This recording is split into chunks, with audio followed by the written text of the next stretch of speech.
everybody, welcome back to my habitat. I'm Andrew Beauchamp, and today we're making tofu feta. What we're doing pretty much is marinating our tofu to give it a feta-like flavor, which is very, very simple because feta is pretty light as it is. The first thing we're going to start with is just a clean jar. And we're going to make our brine or slash marinade in this jar and give it a little shake, so you don't even need a spoon, which is pretty awesome. Starting off, right into the jar, just 2 cups of cold water. 1 tablespoon of salt. For the cheesy factor in this recipe, where you're going to use nutritional yeast, I'm going to use 1 tablespoon, but if you don't like it as strong, you can use less. 1.5 teaspoons of onion powder.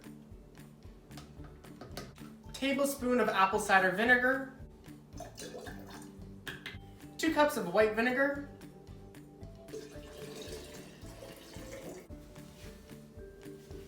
Give my station a quick wipe down because I spilled some vinegar. Okay, so that is our brine. Now all I'm going to do is just quickly close the lid and just give it a bit of a swirl.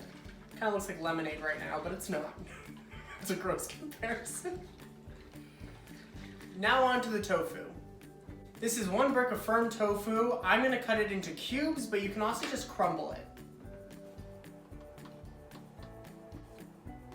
Once you have your tofu in your desired form, all you're going to do is put it inside your brine slash marinade and let it soak for a half hour.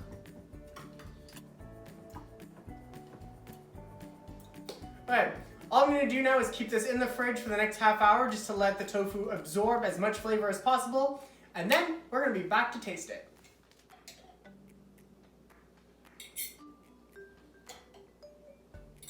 Okay, so it's been a half hour where it's been sitting in the brine in the fridge.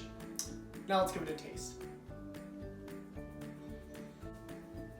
Delicious, ridiculously easy, and a lot cheaper than buying vegan feta at the store. And as long as you don't put your fingers in this should stay for up to a week in your fridge. You can just keep it inside of the brine liquid, and the flavor's only gonna get stronger with age. Thank you guys for watching. Until next time, stay hungry.